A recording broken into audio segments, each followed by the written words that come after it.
Nous allons voir dans cette vidéo le paramétrage d'un questionnaire. Nous allons créer notre premier questionnaire en cliquant sur Créer un nouveau questionnaire. Nous indiquons son titre et nous ajoutons éventuellement une description pour avoir davantage d'informations sur ce questionnaire. Nous pouvons ajouter un message d'accueil et un message de fin pour le rendre plus convivial. Nous allons ajouter une image dans le message d'accueil. Le souci est que le questionnaire n'est pas sauvegardé, donc l'application nous bloque sur l'ajout de l'image sur le serveur. Donc nous recommençons la manipulation, éléments de texte, nous allons dans message d'accueil et nous insérons le média qui est en l'occurrence une image.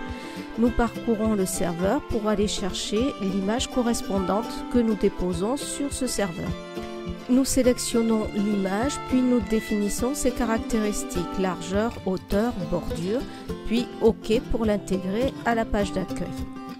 L'éditeur de texte nous permet de travailler l'apparence du texte en mettant en gras, souligné, italique, couleur. Puis nous sauvegardons la saisie.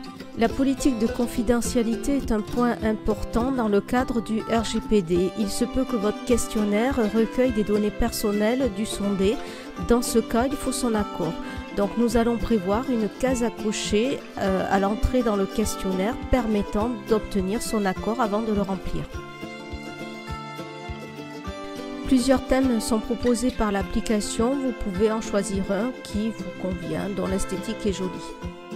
La présentation définit le comportement du questionnaire. Nous allons autoriser le retour en arrière et nous allons afficher la barre de progression pour le sondé.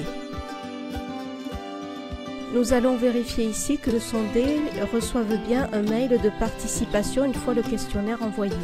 Dans les notifications, nous allons récupérer l'horodatage des réponses, ça peut être intéressant, au niveau du dépouillement. Nous allons activer les cookies pour éviter d'avoir des questionnaires vides de réponses si un même sondé se connecte plusieurs fois sans remplir le questionnaire. Et nous allons activer le CAPTCHA à l'entrée du questionnaire pour éviter les robots. Nous pouvons prévisualiser cette entrée dans le questionnaire. L'étape suivante est la création de groupes de questions.